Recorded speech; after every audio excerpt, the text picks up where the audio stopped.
Bonjour, bienvenue sur la Math Zone, la chaîne qui vous aide à progresser en mathématiques. Nous continuons cette série de vidéos sur le logarithme népérien et aujourd'hui nous allons étudier un problème sur la fonction ln. Voilà, donc notre objectif ce sera d'étudier la continuité et la dérivabilité en un point, de déterminer l'ensemble des dérivabilités de notre fonction, de calculer sa dérivée, d'étudier le signe de la dérivée, de dresser le tableau de variation et enfin de tracer la courbe représentative de notre fonction. Voilà, donc c'est un exercice de type bac 1. Donc le problème que nous allons étudier aujourd'hui peut être la partie A d'un problème de bac 1. Voilà. Donc sans tarder, nous allons commencer le travail. Il s'agit d'une fonction f définie sur 0 plus l'infini par f de x égale à x ln de x facteur de 1 moins ln de x si x est strictement positif, si x strictement supérieur à 0 et f de 0 égale à 0. Ok, on demande en première question d'étudier la continuité de f en 0. Donc là, donc pour la continuité, on nous a déjà donné f de 0. Donc, f de 0 par définition c'est 0. Donc on va calculer maintenant la limite quand x tend vers 0. f de x. Limite quand x tend vers 0 de f de x égale à limite quand x tend vers 0 de x facteur de 1 moins ln de x, le tout au carré. Voilà. Or, la limite quand x tend vers 0 du premier facteur, c'est-à-dire x, c'est 0. Le deuxième facteur, c'est x moins ln de x au carré. Donc, on va d'abord calculer la limite quand x tend vers 0. Limite quand x tend vers 0. Il s'agit de 0 plus 1, puisqu'on nous a demandé de chercher la limite. On travaille sur l'intervalle 0 plus l'infini. Ok. La limite quand x tend vers 0 plus de ln de x, c'est moins l'infini. C'est une limite usuelle. Donc, limite quand x tend vers 0 plus de moins ln de x, voilà, ce sera plus l'infini. Donc, puisque la limite en 0 plus de ln de x, ça donne moins l'infini, en mettant un moins devant, donc le signe change. Donc, limite quand x tend vers 0 plus de moins ln de x, ça fait plus l'infini. Ainsi, limite quand x tend vers 0 plus de 1 moins ln de x, ce sera toujours plus l'infini. En fait, quand on ajoute 1 à l'infini, on obtient toujours infini. Donc, le 1 ne modifie pas par la limite. Voilà. D'où limite quand x tend vers plus l'infini, quand x tend vers 0 plus de 1 moins ln de x, le tout au carré, ça donnera toujours plus l'infini. Puisque la limite de 1 moins ln de x, c'est plus l'infini, le fait de lever au carré aussi, bon, ça devient toujours un nombre très grand. Donc, ce sera plus l'infini. C'est comme si on faisait plus l'infini fois plus l'infini, ça donne plus l'infini. Voilà ce que nous avons. On a limite quand x tend vers 0 plus de x qui est égal à x, qui est égal à 0. Limite quand x tend vers 0 plus de 1 moins ln de x, le tout au carré, ça donne plus l'infini. Donc là, nous avons une forme indéterminée, infini fois 0. Donc c'est une forme indéterminée. Voilà. Ok, bon, maintenant pour lever l'indétermination, comment on va faire? Pour lever l'indétermination, Levons l'indétermination.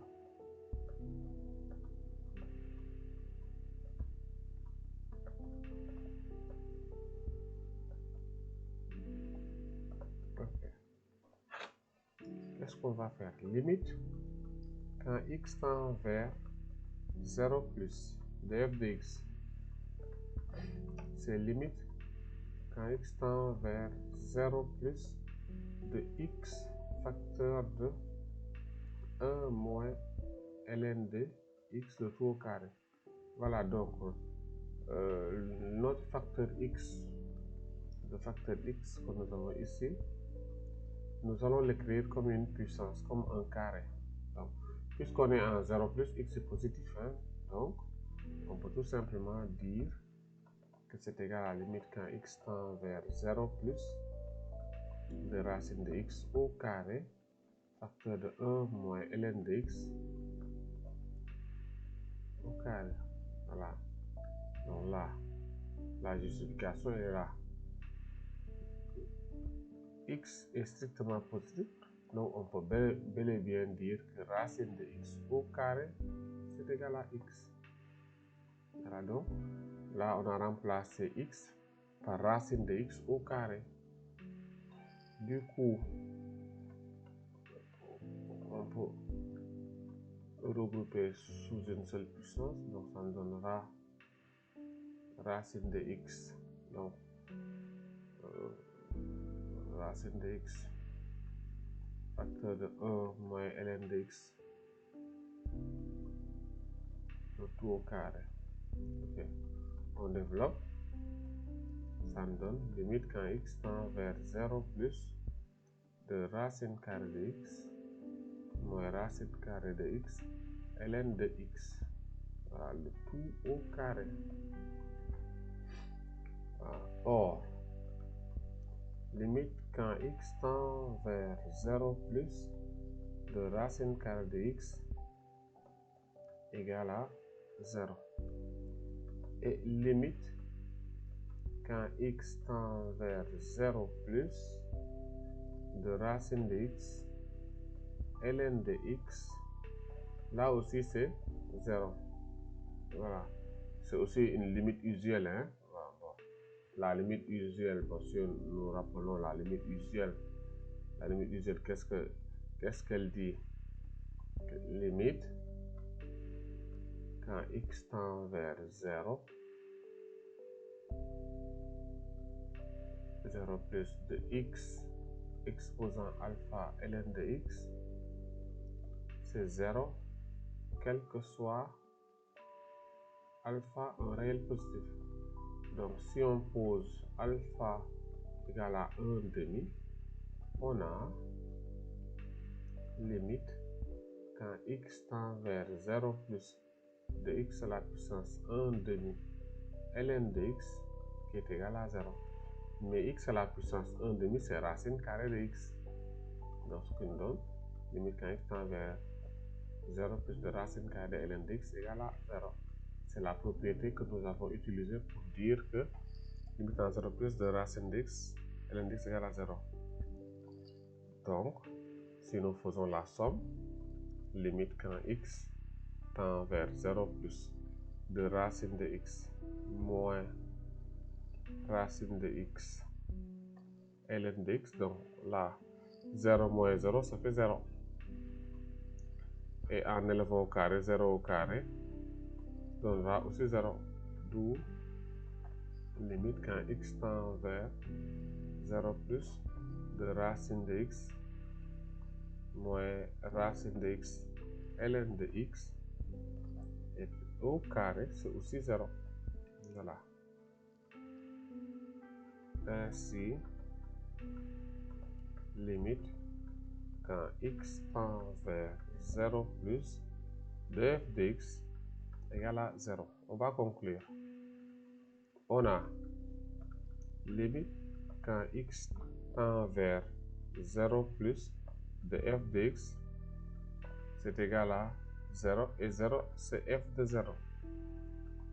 Donc, f est continu en 0. Donc voilà pour la première limite, pour la première question. On peut passer à la deuxième question.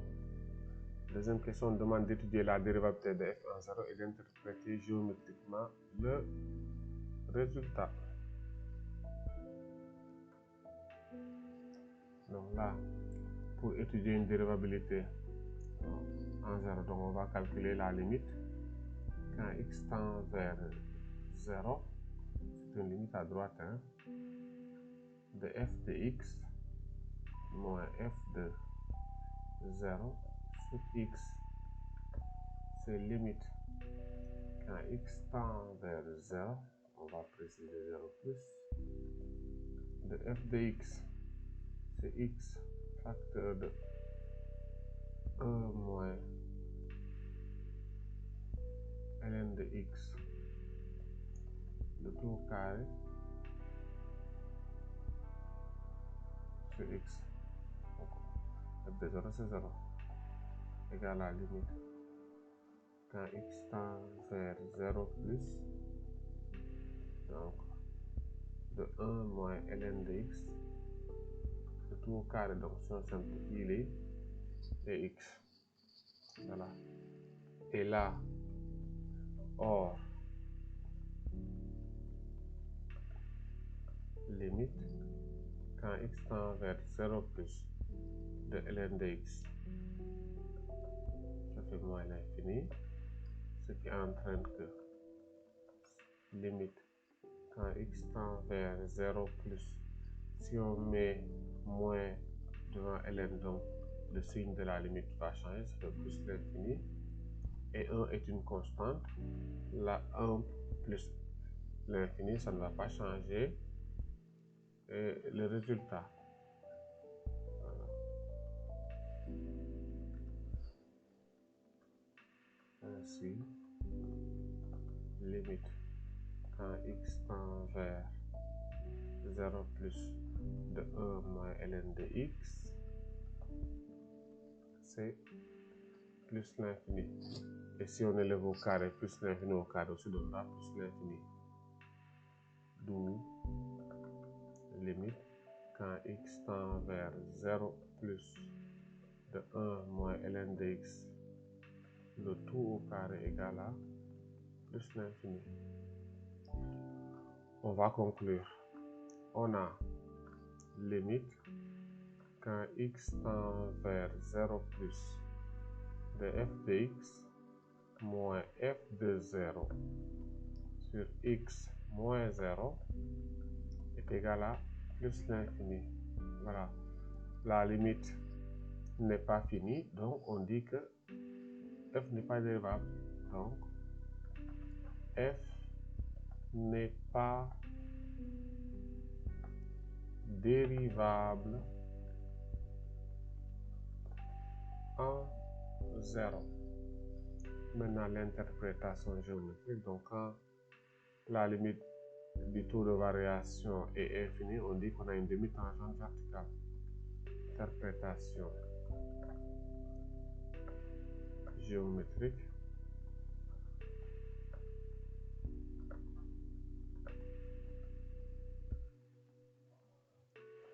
La courbe de la fonction f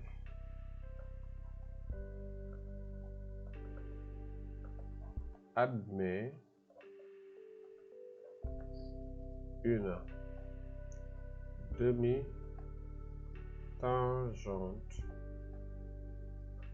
verticale au point d'abscisse 0, puisqu'on a, c'était la limite en 0 qu'on calculait, donc c'est au point d'abscisse 0. Okay. Donc voilà pour cette question. On peut passer à la question suivante. Déterminer l'ensemble de dérivabilité de la fonction f1. Donc on rappelle l'expression de f de x est égal à x facteur de 1 moins ln de x, le tout au carré, si x est strictement positif, et f de 0 est égal à 0. Une première information, f n'est pas dérivable en 0. Dérivable en 0. Ça, on l'a démontré à la question précédente. Maintenant, les fonctions, donc on va exclure les fonctions qui a x associe x et qui a x associe 1 moins ln de x de tout au carré sont dérivables sur 0 plus l'infini. Donc ça, ce sont les propriétés. Ln de x est dérivable sur 0 plus l'infini. Donc 1 moins ln de x est dérivable sur 0 plus l'infini. Le fait de l'élever au carré aussi ne change pas l'ensemble de dérivabilité. Donc, sont dérivables sur 0 plus l'infini. Donc, f est dérivable sur l'intervalle 0 plus l'infini. Voilà, donc 0 plus l'infini, c'est l'ensemble de dérivabilité de f. On ouvre en 0 puisqu'on a déjà démontré que f n'est pas dérivable en 0. Maintenant, calcul de f' dx.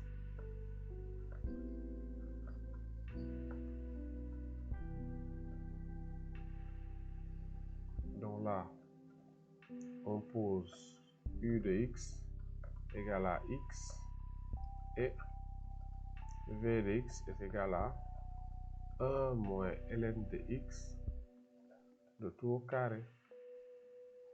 Donc u' de x, ça fait 1.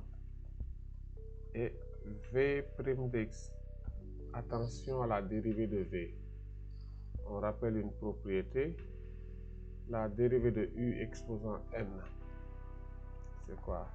N fois u' fois u exposant n moins 1. Donc là, si on applique cette formule, v' de x égale à 2, puisque n égale à 2, la dérivée de 1 moins ln de x, donc la dérivée de ln de x c'est 1 sur x, la dérivée de 1 c'est 0, la dérivée de ln de x c'est 1 sur x, mais il y a un moins devant, donc ça fait moins 1 sur x, multiplié par maintenant 1 moins ln de x, voilà, puisque 2 moins 1, la puissance c'est 2 moins 1 et c'est égal à 1. Donc là, on peut arranger l'écriture, ce qui nous donne moins 2 facteurs de 1 moins ln de x sur x. Voilà. f' de x, la formule c'est u' de x fois v de x plus u de x fois v' de x. Ce qui nous donne u' de x une fois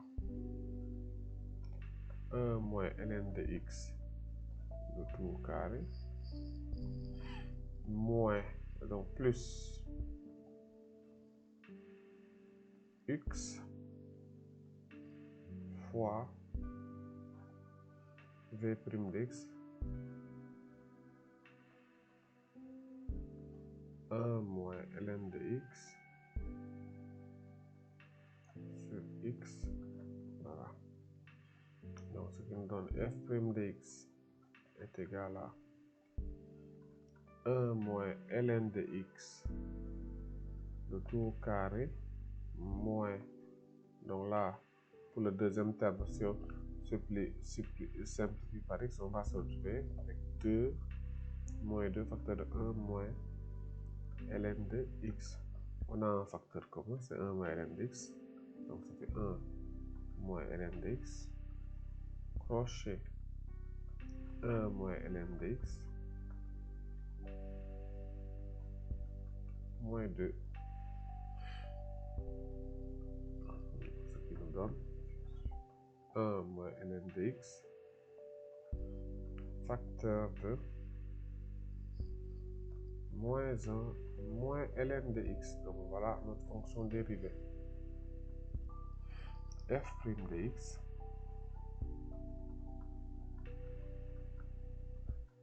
c'est 1 moins ln de x, facteur de moins 1 moins ln de x.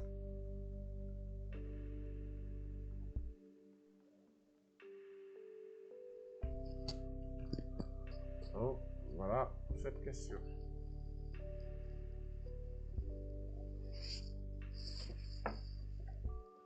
Pour la question suivante, on nous demande d'étudier le signe de f' de x. Bon, on rappelle l'expression de f' de x. 1 moins ln de x, facteur de moins 1 moins ln de x.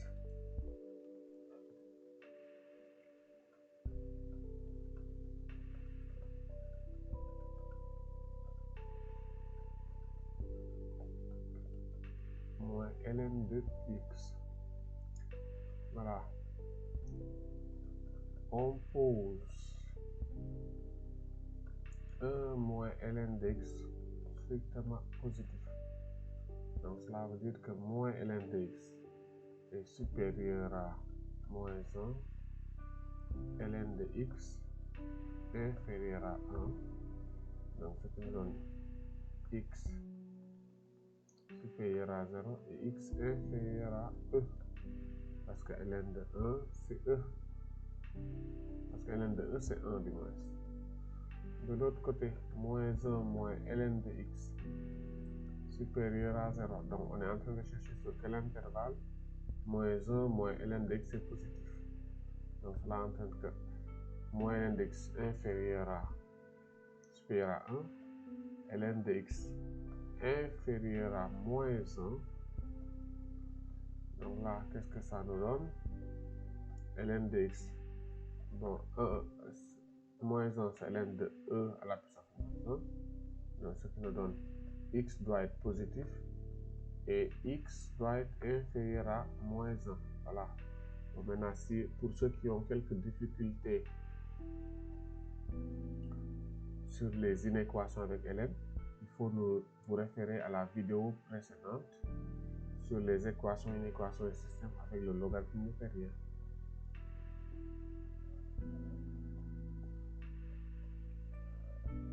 Alors, x, 1 moins ln de x, moins 1 moins ln de x, et le produit qui donne f' de x. On est sur 0 plus l'infini. Donc, on doit placer e exposant moins 1 et e. 1 moins ln de x, donc là, donc il est positif quand x est supérieur à 0 et x inférieur à 1, et négatif quand x est supérieur à 1. Et de l'autre côté, 1 moins ln de x s'annule en e à la puissance moins 1, et il est positif lorsque x est inférieur à e exposant moins 1. C'est ça que nous avons démontré par le il est positif quand x est inférieur à e exposant moins 1. Donc, c'est le signe contraire après. Voilà. Donc, plus, moins, plus. Voilà. On peut commenter f' de x est strictement positif si x appartient à l'intervalle f' de x strictement négatif si x appartient à l'intervalle. Bon là, on va ouvrir en 0 puisque c'est pas des dérivables en 0. X appartient à l'intervalle e exposant moins 1 e. Bon, il y a un autre intervalle où c'est positif, on va l'acheter ici. Donc f' de x est positif entre 0 et e exposant moins 1 et entre e et plus l'infini. Donc voilà pour l'étude du signe de la dérivée. Dressez le tableau de variation de la fonction f.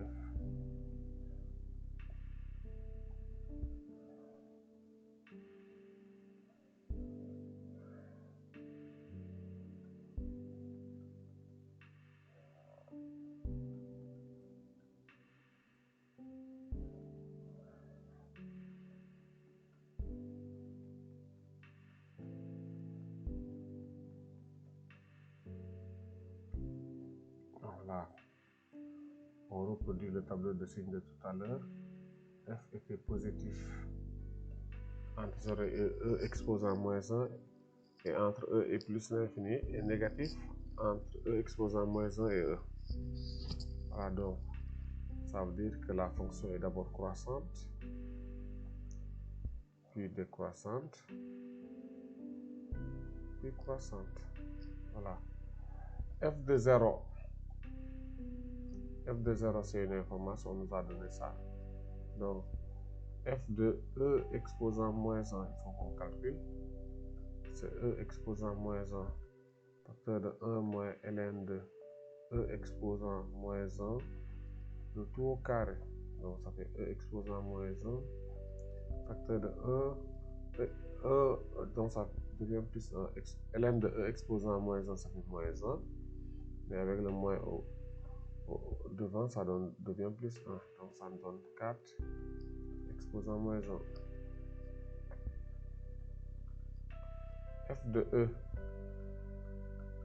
c'est E facteur de 1 moins ln de E au carré. E facteur de 1, ln de E c'est 1 moins 1 au carré, donc là on trouve 0, 1.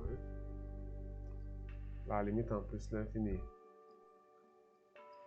La limite quand x tend vers plus l'infini de f de x, c'est limite quand x tend vers plus l'infini de x facteur de 1 moins ln de x, le tout au carré. Or, la limite quand x tend vers plus l'infini de x, c'est plus l'infini. Limite quand x tend vers plus l'infini de 1 moins ln de x, là c'est moins l'infini. Parce que la limite en plus l'infini de ln de x, ça donne plus l'infini. Avec le moins qui est devant, ça fait moins l'infini. Donc le 1 n'influence pas la limite. Quand on élève au carré, donc on élève au carré, limite quand x tend vers plus l'infini de 1 moins ln de x au carré. Donc c'est comme si on a moins l'infini fois moins l'infini, ça donne plus l'infini. Ainsi, par produit,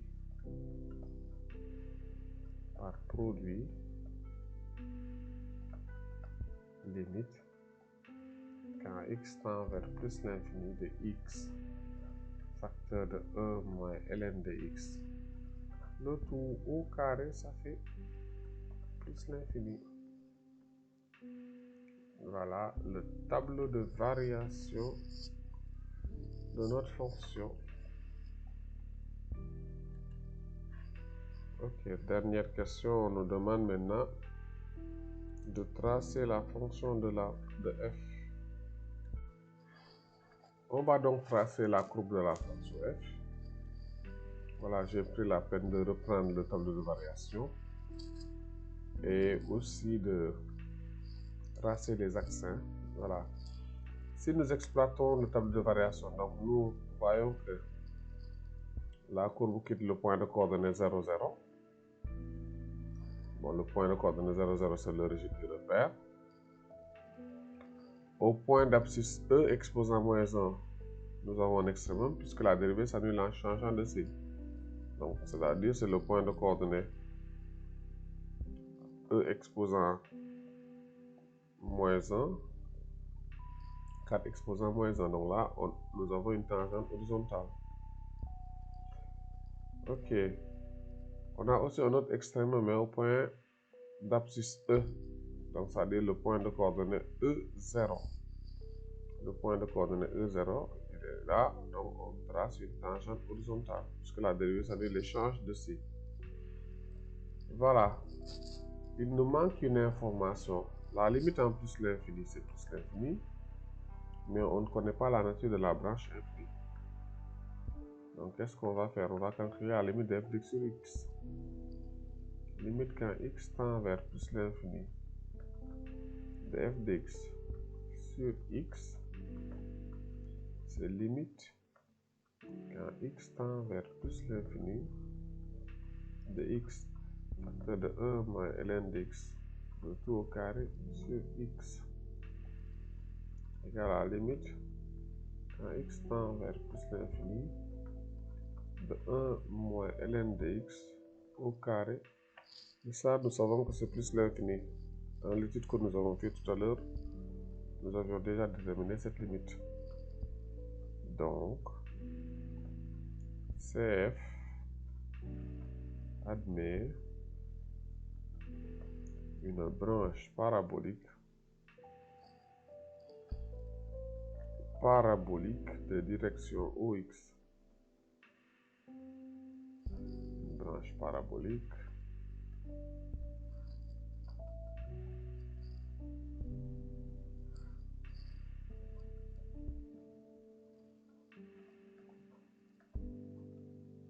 de direction X. De direction OY plutôt, hein. La direction OY. Voilà. Bon, maintenant, on peut tracer la représentation graphique de notre fonction.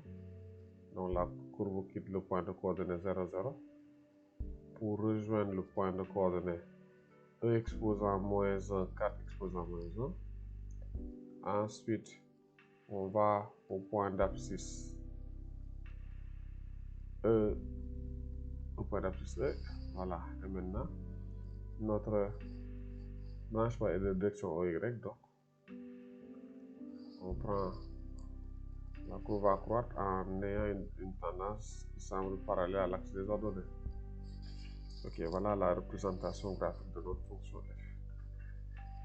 Voilà, donc je crois que les explications étaient claires pour vous. En tout cas, je l'espère. Je vous remercie de votre attention et n'hésitez pas à partager cette vidéo avec vos amis. Voilà, on se donne rendez-vous pour la prochaine vidéo.